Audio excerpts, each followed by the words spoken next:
I'm former Olympic coach Barrie Shepley, and today pleased to join you as your personal coach in triathlon skills training video. We'll have a chance to follow some of the best athletes in the world as they go through the HSBC International event.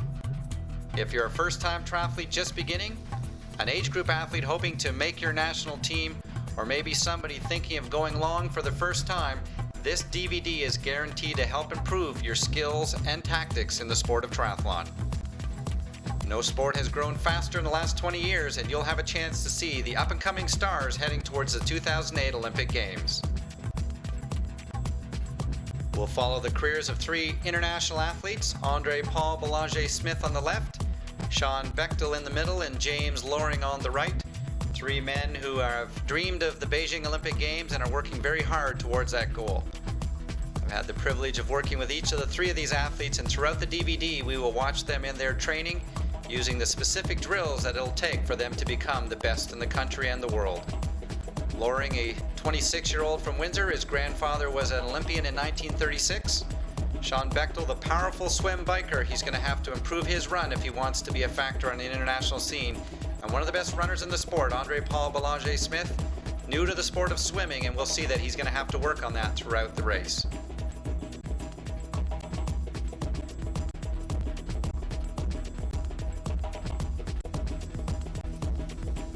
Once an athlete's had an assessment, whether they've done a field test on their own or gone into a laboratory and had some strong tests, that information now has to get synthesized, and the best people are professional coaches. If you choose to go on your own, that's fine. There's great books, there's the internet, but that information has to now get put into a meaningful program. It's got to be meaningful to you, and it's got to fit your lifestyle, and it's got to take into consideration where you're starting at. Two athletes who have the same goal, one might take 6 months, another might take 6 years. So you have to take a look at where you're starting at, your physical elements, injuries, time availability, and then make sure that program fits your lifestyle.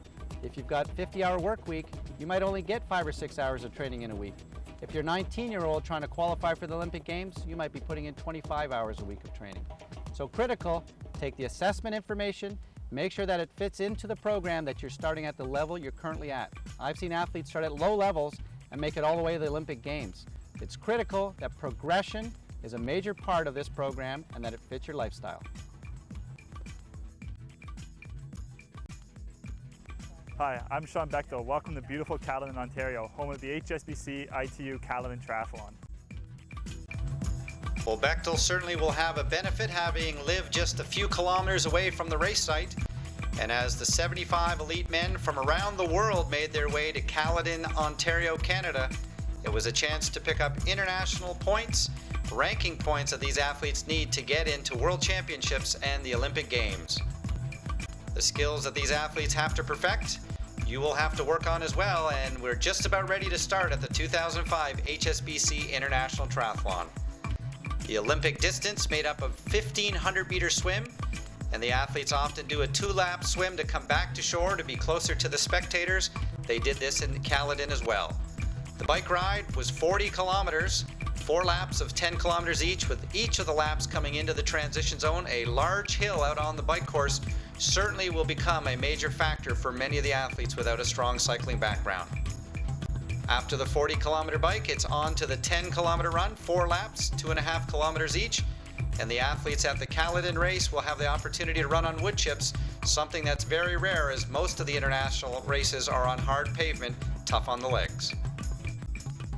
There's a lot of strong swimmers in there today, so we'll probably see a smaller pack on the run, and having a hilly bike and then an off-road trail run is going to be fun and exciting. Hopefully we can get out onto the bike pack, and Paul himself is one of the strongest riders I think in triathlon.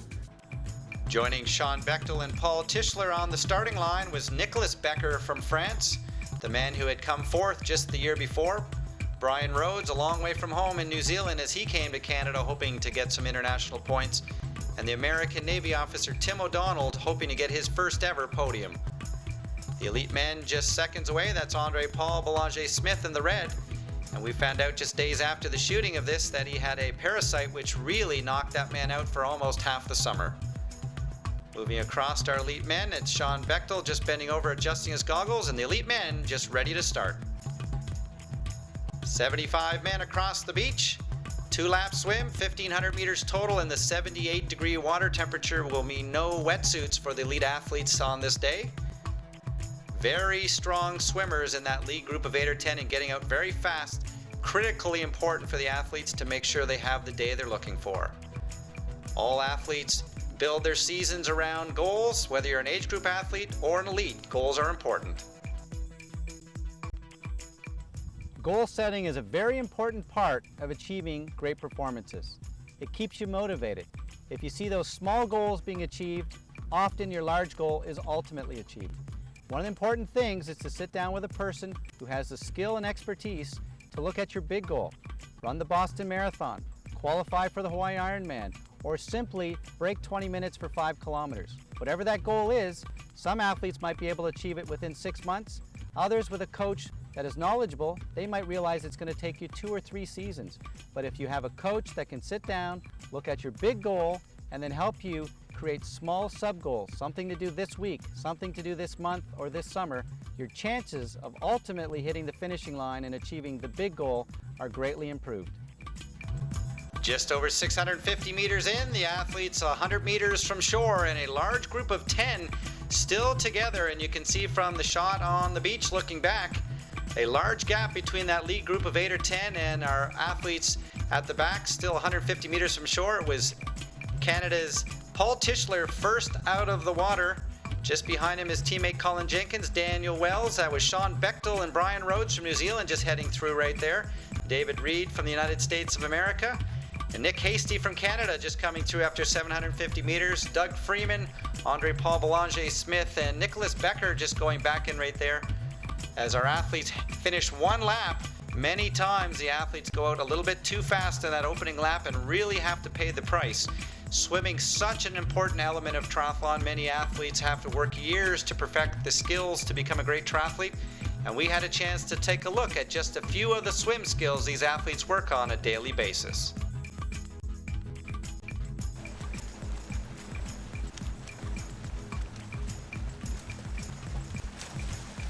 Well, working harder might be a benefit on the bike, and certainly it has been a benefit on the run.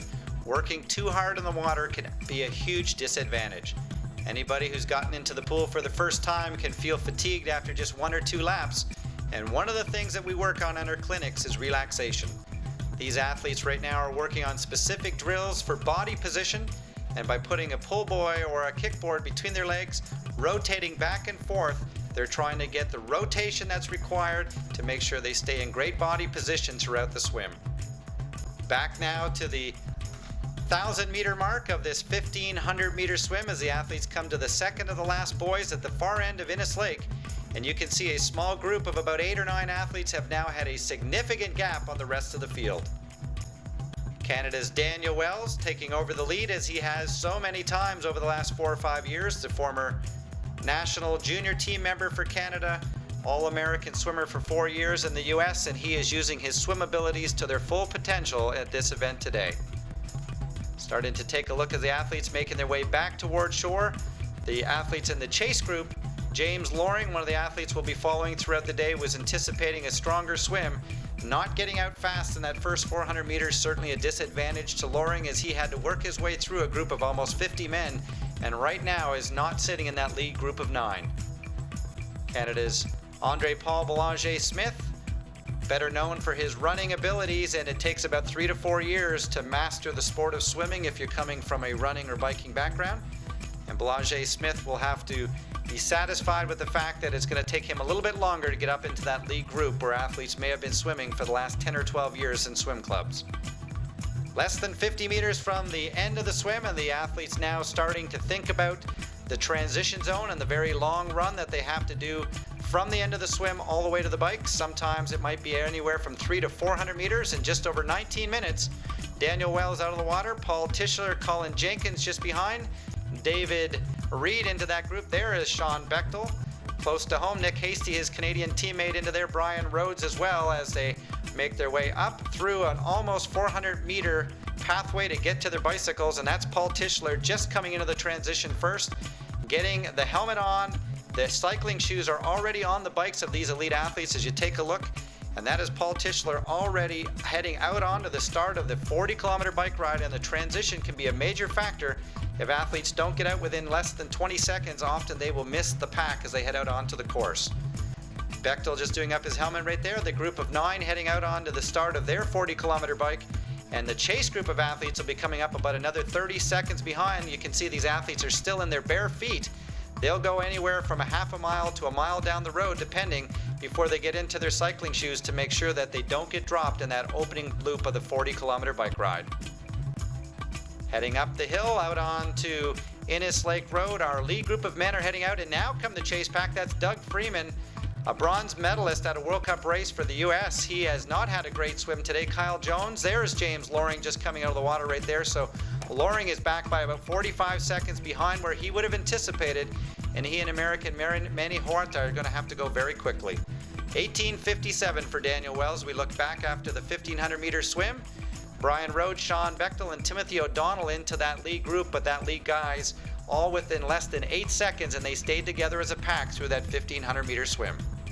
Well, our lead group of 9 men have already dropped the lead swimmer, Daniel Wells, as he is back in the distance. You can see they're still in their bare feet on top of the pedals as the athletes are preparing themselves for the 40-kilometer ride. Sean Bechtel just pulling that group very quickly here in the opening stages as he puts on his glasses. They have a chase group of athletes now. Doug Freeman, the leader of that group, they are 50 seconds down. And while Freeman may be one of the most experienced men in the world, he is an athlete who has been to the World Championships. He competes to win. We're going to take a look back at the athletes who are just beginning in their train-to-train stages. Experienced coaches realize that there are 3 distinct phases of training: train to train, train to compete, and train to win. Each one of these phases have a very distinctly different element and a focus. Athletes that are in the train to train stage, regardless of their age, are really building up the fitness and the skills to just be able to train. That's what it means. I'm training just to be able to start to train. The next phase, and usually it's a year or 2 years into your training program, is the training to compete phase. Athletes now are looking at trying to compete, trying to do a 5K, a triathlon, a half marathon. They really are expecting to get to the finishing line, to do it safely, but they don't expect to have their best performances ever. Finally, the last stage of competition is the training to win. Now, everybody's not going to be able to win, but by that we refer to training to have your best time ever, to get the best performance out of your body. And that takes many years. You've trained the body first to train, now you've trained the body to compete, to finish the event, and lastly, as you have all those skills, you now go into the train to win stage. Often I see people going right into the train to win phase. They've missed the first 2 stages, they always get injured, and they never have the best performances they were capable of. Putting your program together in the right order is certainly absolutely critical, and here's a man who started in the train-to-train phase but is now all the way up to the train-to-win. Brian Rhodes from New Zealand. At 28 years of age, he is into the prime of his endurance years, and he is a very strong man as he is trying to break things up now in the group of 8 athletes who are behind him. Sean Bechtel taking on just a little bit of fluid as our group of 9 are staying together right now. They are coming to the hilly section of this 10-kilometer loop, and through the first loop, we'll see if any of the athletes are able to make a breakthrough. Colin Jenkins getting his start in Canada's youth program, and he was a member of the Commonwealth Games team for Canada that competed in Melbourne, Australia. David Meisenheimer from the United States, another one of the Americans trying to get some international experience, and the athletes have only a limited number of races around the world of which they can go to. For those just watching one of their first triathlons ever, it's important to know that these athletes are in what's called draft legal racing, and that's where they can get on each other's wheel. Age group in youth racing in North America, the athletes will have to stay at least a 10-meter gap behind each other to not be in draft legal racing, but the Canadian athlete Sean Bechtel certainly very powerful on the bike, and he certainly be one of the athletes who will be trying to push the pace, as he knows that the run is not his strength, so Bechtel will try to see if he can get away on the bike course to take full advantage of his biking abilities. Meisenheimer right now is trying to take advantage of a downhill section on the course, but Sean Bechtel and Paul Tischler working very hard to bring him back. There's the Navy man, Timothy O'Donnell, and now you can start to see these athletes getting into a little bit of a pace line as they're working very well together. That's where one athlete takes the lead for a very short period of time, 10 or 12 seconds, and then they pull over, totally designed for aerodynamic benefit. And these athletes right now are showing an outstanding perspective of draft legal racing.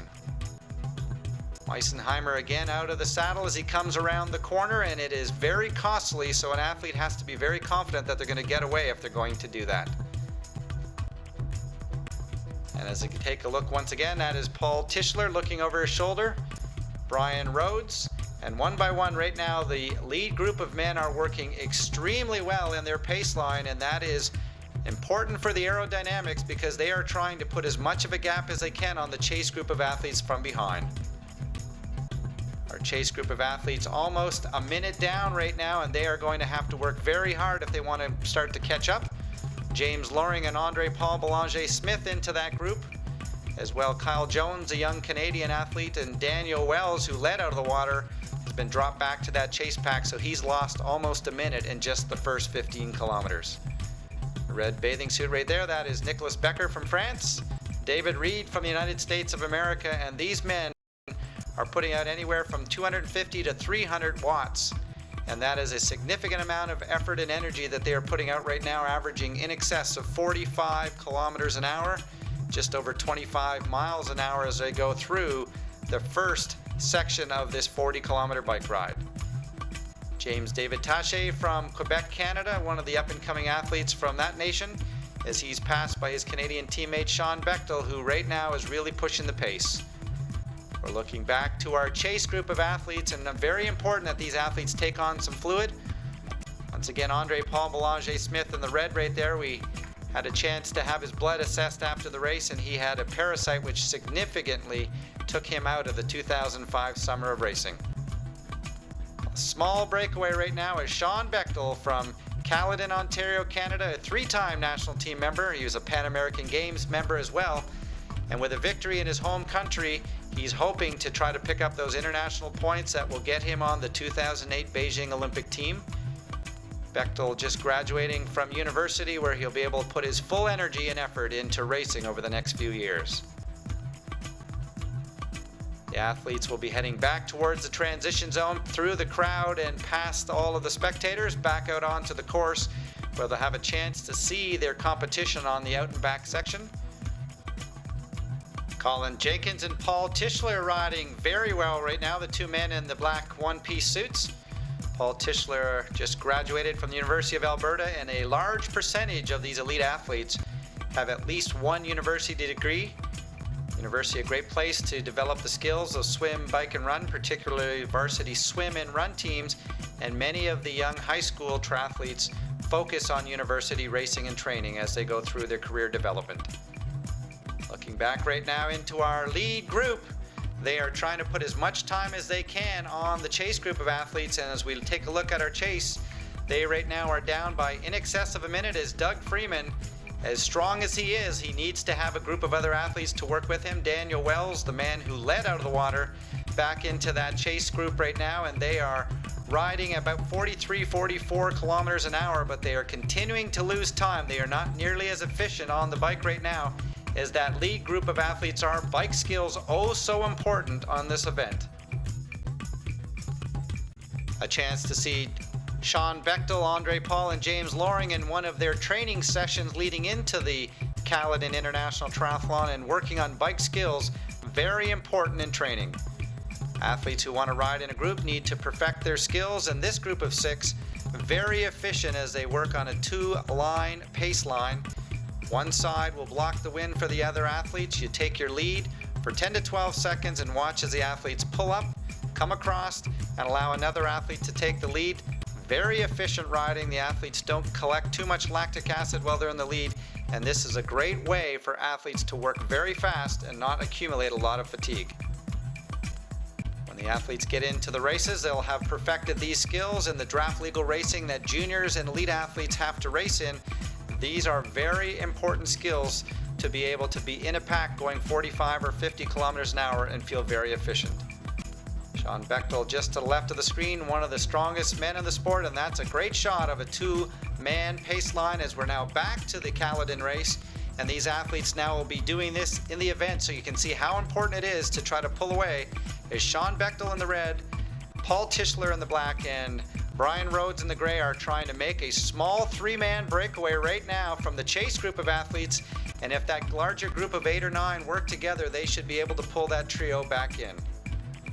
Looking back to our chase group of athletes and Doug Freeman back with about 7 or 8 other athletes, and they are not nearly as efficient on the bike, and they have continued to lose time throughout this entire 40-kilometer ride. Andre Paul Belanger-Smith and James Loring into that chase pack. And as we now take a look back up to our leaders, the athletes are just coming into one of the many corners on this course and perfecting the ability to corner, very important in the sport of cycling. The bicycle, the most technological element of the sport of triathlon, and many novices becoming very intimidated by all of the technology they have to deal with. The racing bikes of these elite athletes like James Taché leading right now in excess of $5,000 or $6,000. The aerodynamic wheels in excess of $1,000 all by themselves. Many of the novices, however, will use a mountain bike for their first couple of seasons of racing, so you don't have to spend a lot of money just to get into the sport. Nicholas Becker taking on an energy gel right there, important to get fuel on throughout the bike course. Washing it down with just a little bit of an energy drink, and Nicholas knows you need 200 to 400 calories over a 2-hour race to ensure that you don't bonk when you get out onto the run course. Our chase group of athletes right now looking a little bit frustrated as they are continuing to lose time.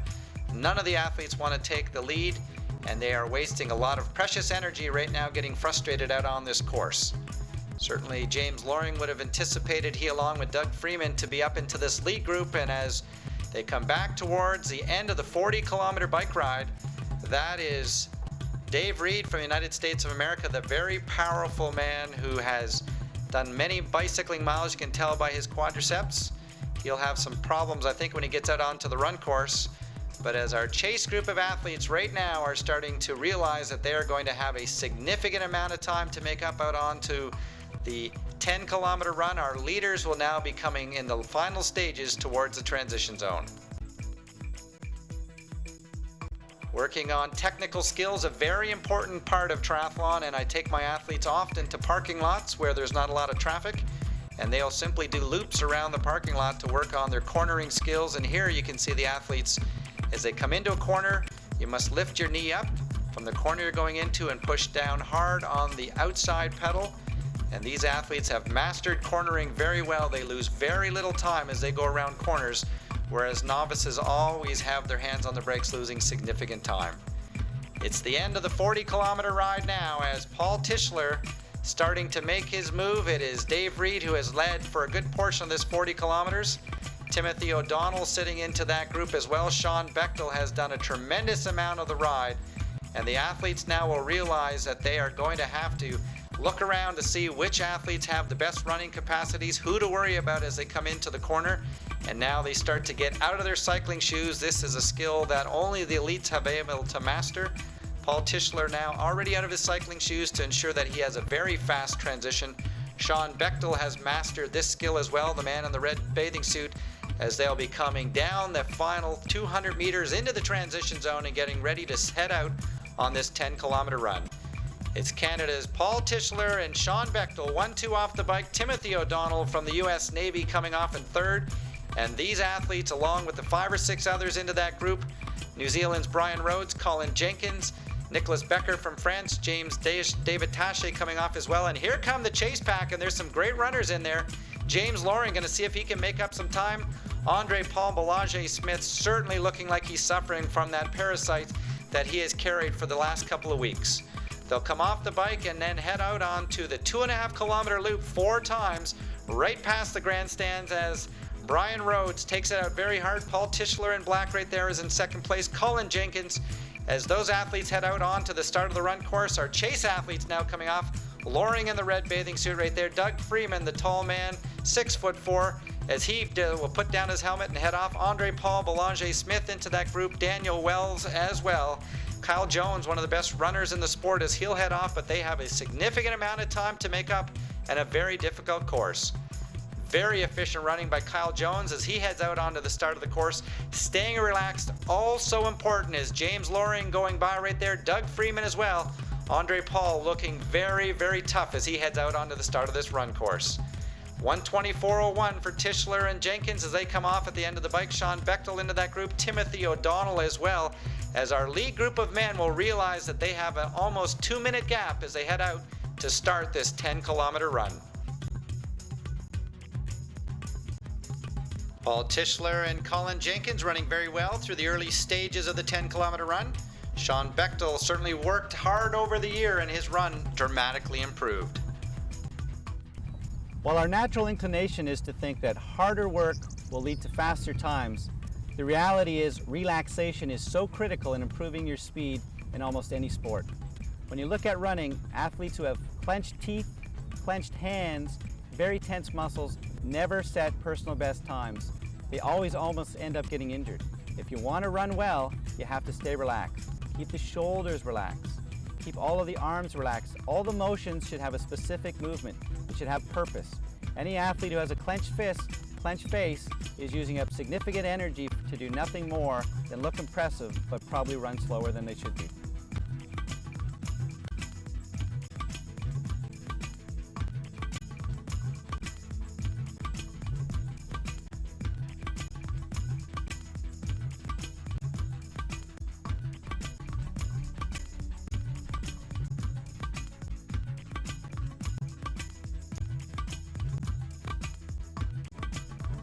Where running may be the easiest of the 3 sports to do, it's also the sport where athletes get injured the most.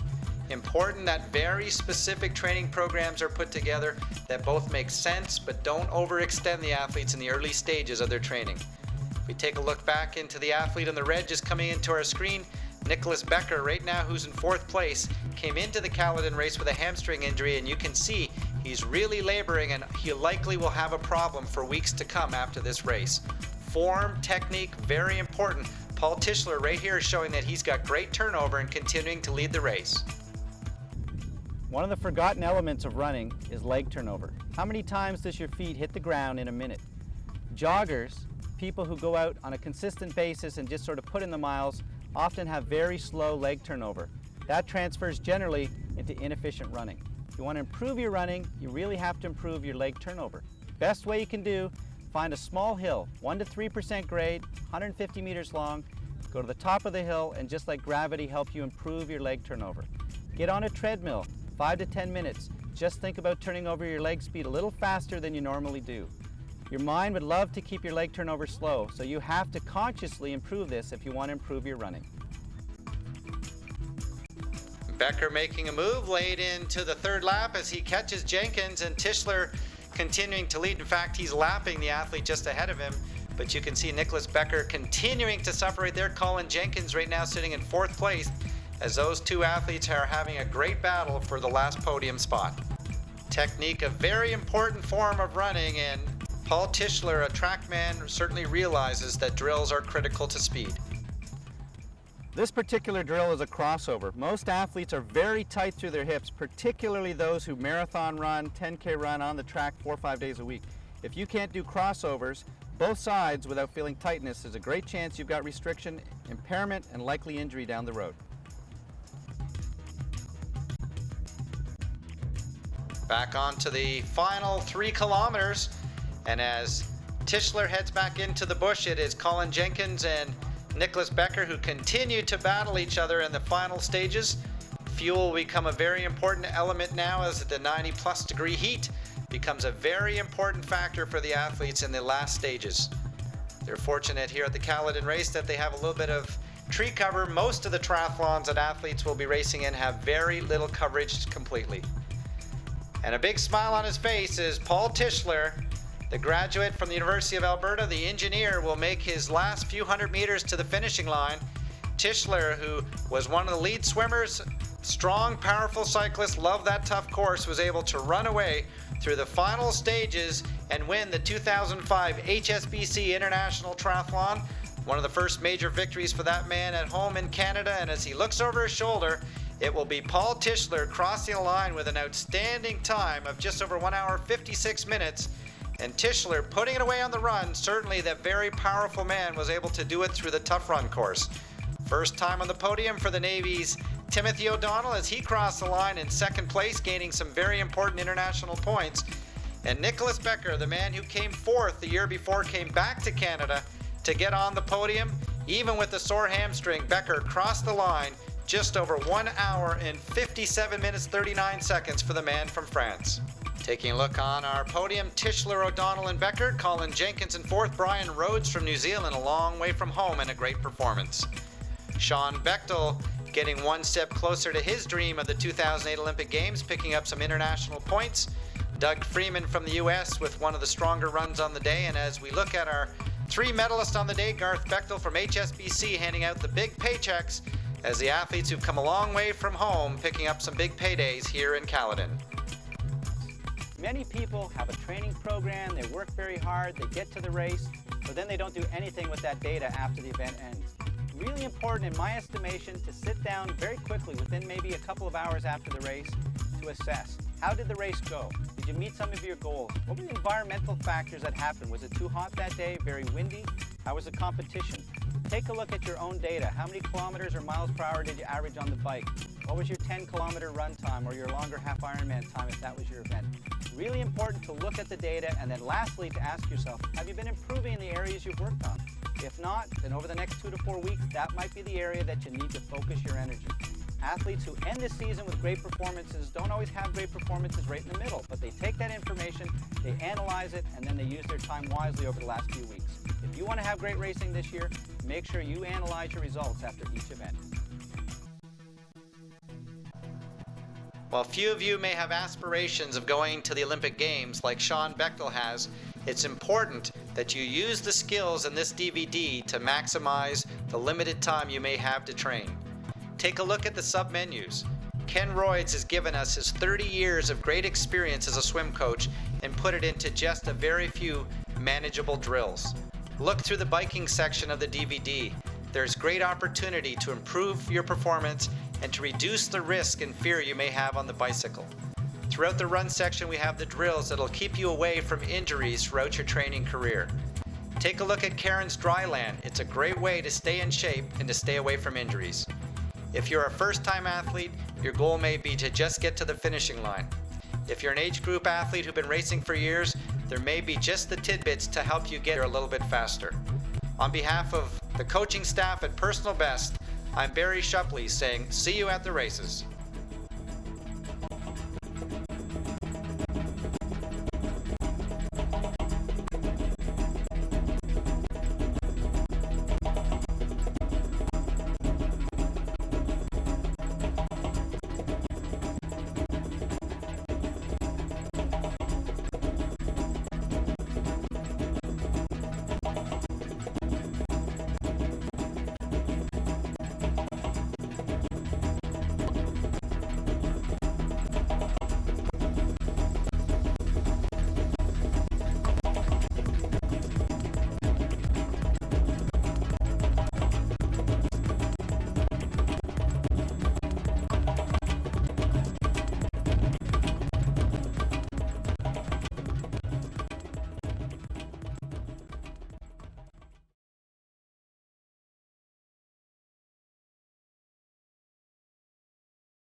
With nearly 10 times your body weight impacting your feet and ankles with each strike of the foot on the ground, chances of injury are great if you don't become efficient.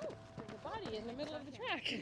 She's noticed them. One of the issues for athletes is trying to get great range of motion through their ankles. You think about flexibility in your hamstrings and your hip flexors. What about your ankles? An extra inch of flexibility in that ankle can make a significant difference in somebody's 5 or 10K time. All the running you do doesn't have to be on the ground. Many of the drills my athletes work on are simply just sitting on the pavement, working on their arm and ab work. Important that athletes work on improving their range of motion. You can see Jennifer right in front, a novice athlete. She's still just getting the running motion down. James Loring, however, just behind her, a much more efficient runner with many years of running under his belt. These athletes will do these drills 15 to 20 times, going forward and then switch and turn around to the other side. Range of motion, warming up the muscle, absolutely critical for athletes before they get out into a run workout. Crossing the body, also very critical as athletes get very tight through their hip flexors and through their gluteal muscles. This is a great opportunity for athletes to really start to improve their range of motion. Any athlete who really wants to improve their running performance should take advantage of a local hill. Driving the knees up, pulling the arms up and through, there's no better piece of weight equipment in any fitness center than the hill that's just outside the parking lot. These athletes will do 4 to 6 of these repeats, walk down each time, driving back up, and then do a 15 to 20 minute warm down at the end of a workout like this. A great opportunity to improve running performance.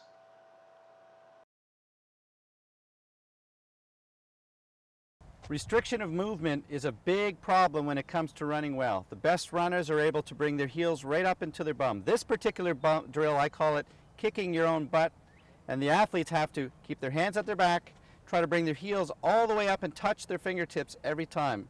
If you have one side where there's a restriction, there's an injury definitely going to happen within the next few months. Okay?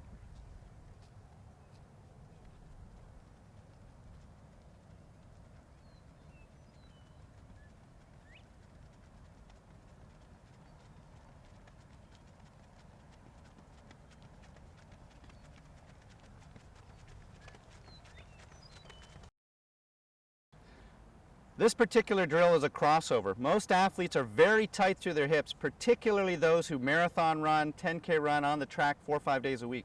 If you can't do crossovers, both sides without feeling tightness, there's a great chance you've got restriction, impairment, and likely injury down the road.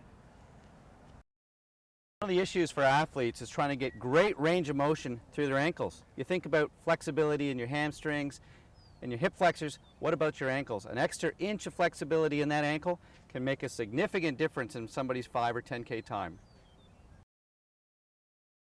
One of the beautiful things about doing shorter intervals, not at top end speed, is that you can really focus on your technique. These two athletes right now are doing 200-meter repeats even though they have to run 10,000 meters. And as they come through, they're able to focus on just relaxed running, getting at race pace, and then having some recovery. Intervals are all about being able to do the right thing for a short period of time, and then as you get fitter, trying to lengthen the length of that interval. Whether you're a marathon runner, 10K, or triathlon, at some point the athlete really should get on a track to look at technique, to look at form, and to look at specific time.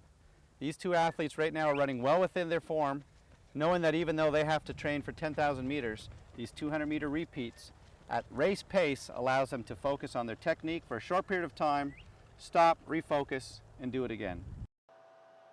Don't forget to warm down. One of the elements of a hard workout is to flush the body and prepare it for the next day. Take 10 to 20 minutes at the end of a very hard workout to warm your body down.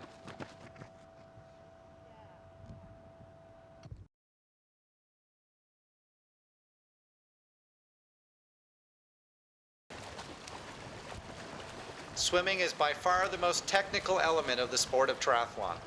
Often people will get into the water, try incredibly hard, and be fatigued within just 1 or 2 laps. We have athletes well into their 70s and 80s who still consistently swim. It's a life sport and something that you can master for the next 3 decades of your fitness. I encourage you to take a few extra minutes to re-watch the swimming elements. Coach Ken Royds, with over 30 years of international experience of coaching swimmers and triathletes, has mastered the skills and the progressions to take you from a novice swimmer all the way to being very comfortable in the water. If you take time to go to the pool and use the drills that Coach Ken has put in this DVD, I assure you, you'll become a much better swimmer and a much more competent triathlete. To allow the people to find their body position, having the pull buoy down by the legs forces you to use your core strength to turn your body. So you're going to align your body in the water, and I find it a very useful drill. When people use their pull buoy high, has a tendency to make them very lazy about using their core.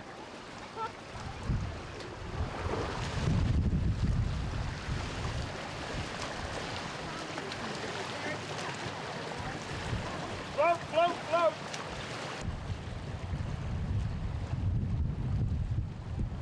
Next drill, combination drill. We were floating on our side, but you've got to swim. Single arm freestyle, okay? It's important that you keep the other arm at your side. You're gonna be forced to turn your hips from one side to the other. You're gonna think this way. I gotta use my back muscles. Then when I pull, I gotta use my chest muscles. And when I roll over to the other side, I have to use my triceps. So you gotta do it from both sides. You're gonna go up the pool on one side of your body, you're gonna come back on the other side of your body. The key thing here is, when you're pulling, you breathe on the opposite side of the working arm. If you're using your right arm, you breathe to the left side. You're working with your left arm, you breathe to your right side. So kickboard long and off on your merry ways. Go 5 meters apart.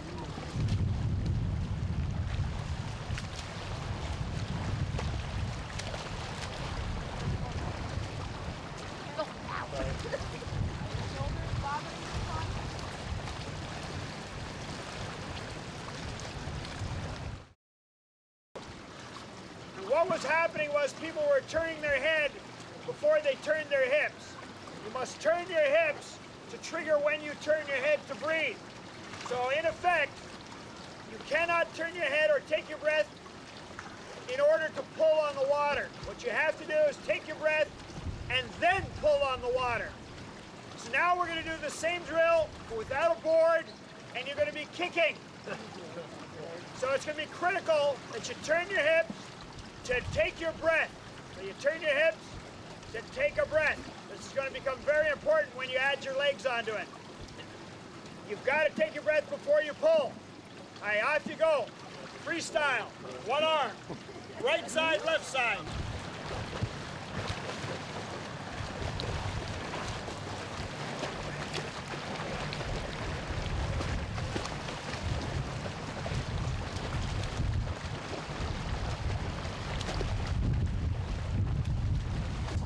One of the all-time favorites, get rid of the pull buoys. Okay, let's swim down the pool, there and back. There's several things we got to remember. One, we got to turn our hips and shoulders together from one side to the other. Failing to do that, you will sink. It's absolutely critical to stay flat in the water. You got to keep your weight on your chest. You got to keep your hips up to the water level. Failing to do that, you sink. You got to finish one stroke before you start the next. If you don't do that, you sink. And last but not least, okay, you must take your breath at the right time. You got to take your breath before you pull with your lead arm. If you turn your head and you twist your body, twist your spine, you're going to sink. So this is a real test of your swimming ability. Please enjoy yourselves. Off you go. Ready?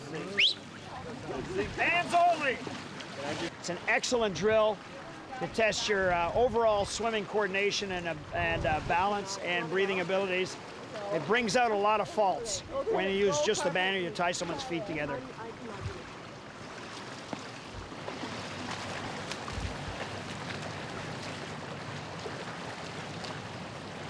Kickboard between the legs, standing up, hands at your side. Spread out. Everybody just try to hold their balance without flopping around. Kickboard long. Kickboard long, hands at your side. Try to keep yourself from flopping all over the place. We don't want to be moving our head around to balance yourselves. We want to use your core strength. So use your bottom, use your stomach, and use your hip muscles. Do not bow your head forward. Keep your head in a neutral position. No kicking, no sculling, and just float there. Hey, JP, you gotta get your legs straight up and down, not sideways. And squeeze your bottom together. Dano, straight up and down. Do not cross your legs. Do not cross your feet. Do not. Try to keep yourself straight.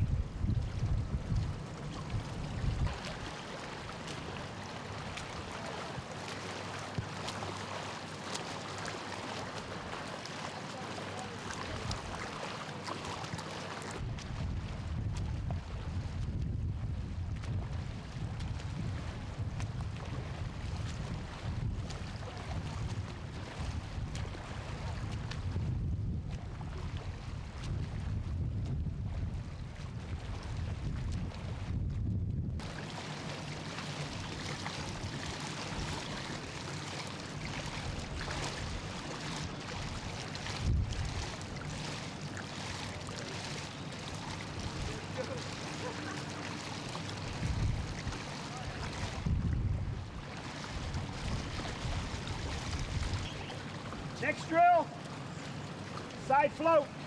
Everybody knows that one. So one hand at your side on your hip. Put your hand down into the sweet spot. Try to get your hand down level with your shoulders. And balance yourself on your side. Right side and left side. Right and straight there. Spread out, spread out, spread out. Balance. Your body straight. Look at the bottom of the pool. Look at the bottom of the pool. Your hand nice and relaxed, floating on your side. So many dead fish. Up, up, straight, straight, straight.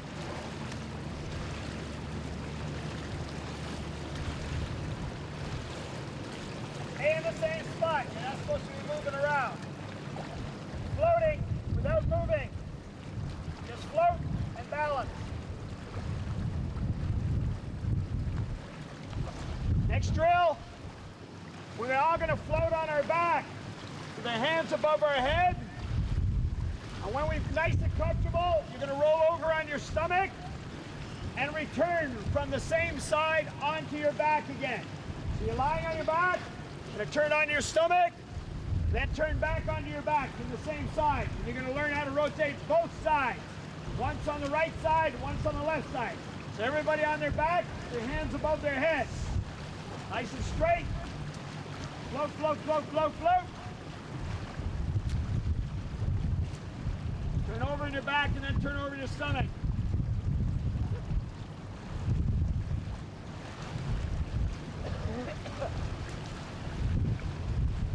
Do not use your arms. Keep your arms above your head. All right, controlled breathing. It's the last of these drills that we're going to do today. So what I'm going to ask you guys to do is our favorite little drill. Swim the length of the pool at one breath. And I know everybody looks forward to this. What you have to do, you have to relax. Oh, you have to relax. Okay, so we're going to try to do this. We're going to relax as much as possible. And you're going to go as far as you possible. You're going to try 2 times 50. Give yourself sufficient rest at the other end to recover, both physically and mentally. So, anytime you're ready, you're going. The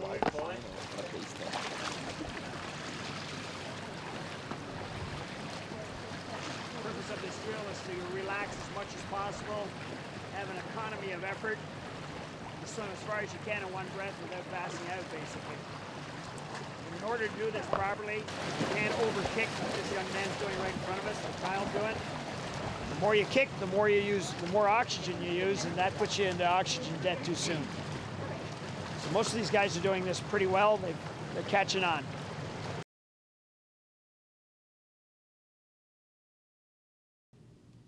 Hi, I'm Barrie Shepley, former Olympic coach and president of Personal Best.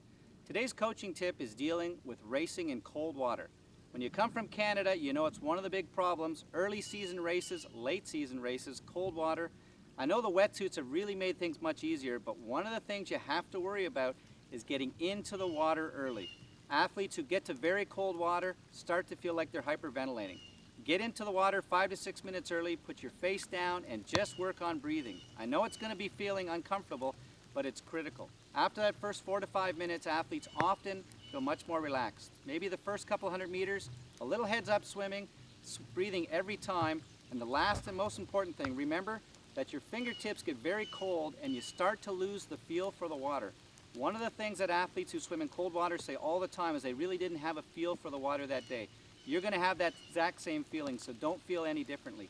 Important, get into the water early, make sure you put your face down so you can get over that really cold hyperventilating feeling, and realize that your hands aren't going to have a great feel for the water on a cold day. Everyone's got the same problem, but the athlete who gets in early is going to have the best performance.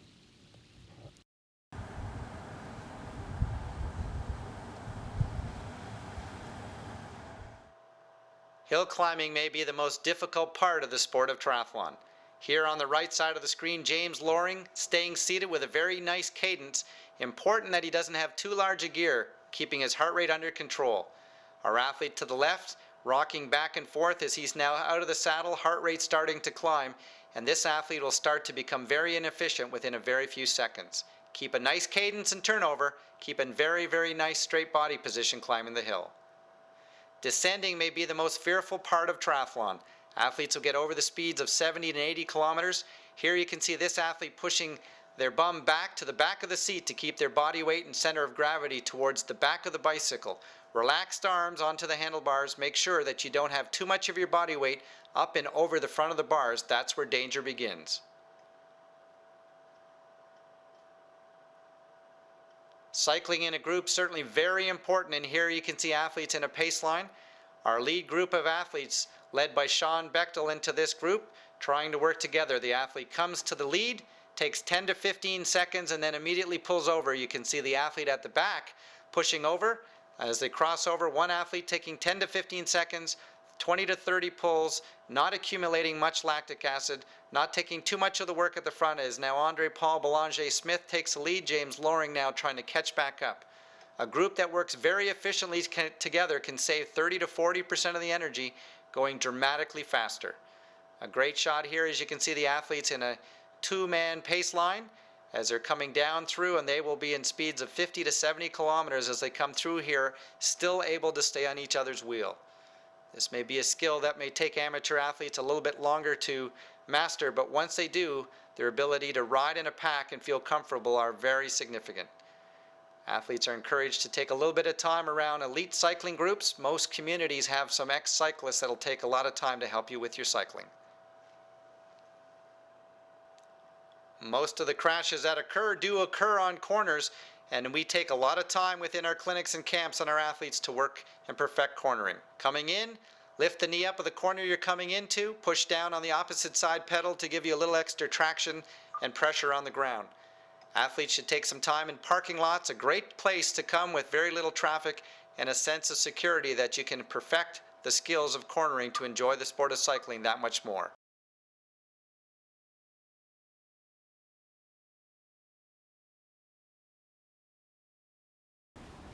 Life is about timing, and I have been incredibly fortunate to come along just as the sport of triathlon started to evolve. While there's lots of debate exactly where the sport started, most of the experts believe that San Diego and the San Diego Track Club really were the first triathlons began in the late 70s. They weren't organized in any great degree, no prize money, no television, but that surf and run club really had the first triathlons and believed in cross-training. The next stage of triathlon's development really almost sounds like a mythical story. In Hawaii in the late 70s, a Navy captain, Collins, was debating with his men who was the fittest person on the island. At that time, there was the Waikiki 2.4-mile swim. At that time, there was the 112-mile bike ride around the island of Oahu. And at that time, there was the 26.2-mile Honolulu Marathon.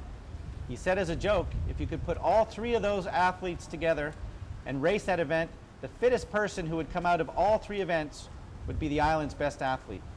After about 8 or 9 beers, everybody went home, and 8 months later, Collins got a call saying that athletes were actually training for this triathlon.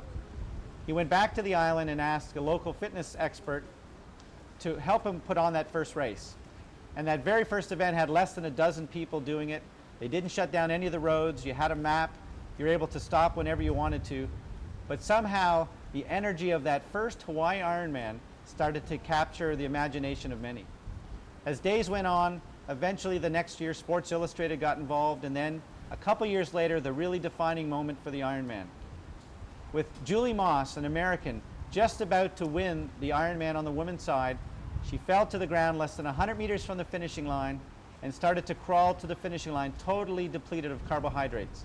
As she was less than 50 meters from the finishing line, Kathleen McCartney, another American, passed her with the television cameras running, and with that imagination, America decided they wanted to do the Ironman. Within years, Ironman races proliferated from Hawaii to Japan, New Zealand, Australia, Canada, and now over 20 Ironman races exist around the world, selling out 2,000 people in less than a day or two. Canadian athletes have had a large role in the Ironman. The Pontus twins, they won this race on a number of occasions. Twin sisters from Montreal, Quebec, Sylvia and Patricia Pontus, crossing the line in many occasions in races all around the world, hand in hand, winning things like the Hawaii Ironman. And then the next generation of Canadians came along. Peter Reid, a multiple Ironman champion, including Hawaii. Lori Bowden, over 13 Ironman wins, including Hawaii, including breaking 3 hours, imagine that, for the marathon at the end of the Ironman. Heather Fuhr, she's had a Hawaii Ironman victory as well. And now Lisa Bentley with over 8 Ironman wins in places like Canada, Japan, and Australia. As we start to take a look, the Ironman had its own part of the sport. But a Canadian, Les McDonald, realized that there were many athletes who wanted to race fast at shorter distance racing. That 1,500-meter swim, 40-kilometer bike, 10-kilometer run started to be known as the standard triathlon. And when McDonald got all of the world's countries together in 1989, they formed the first International Triathlon Federation, the ITU. The International Triathlon Union became the voice and the rule-making body for the sport. McDonald was elected at that very first World Championships in 1989, where Aaron Baker from New Zealand and Mark Allen from America became the first world champions at that distance. Every year, the world gets together. Over 3,000 athletes, including age group athletes, including juniors, 23 and unders, and the best elites in the world get together at one location to race at the World Triathlon Championships. Canadians have done extremely well at the World Championships, including Joanne Ritchie winning a gold in 1991, a silver in 1992, and a bronze medal in 1993. As the sport starts to evolve, Les McDonald realizes that really the important factor for him and for many of the countries is to get the sport of triathlon into the Olympic Games, a task that many believe is almost impossible.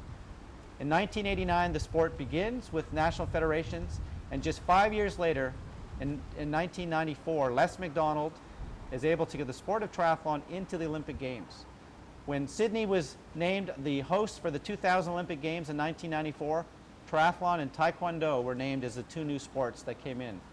Who would ever imagine that 6 years later, a young Canadian named Simon Whitfield would become the first ever gold medalist for men at those Olympic Games?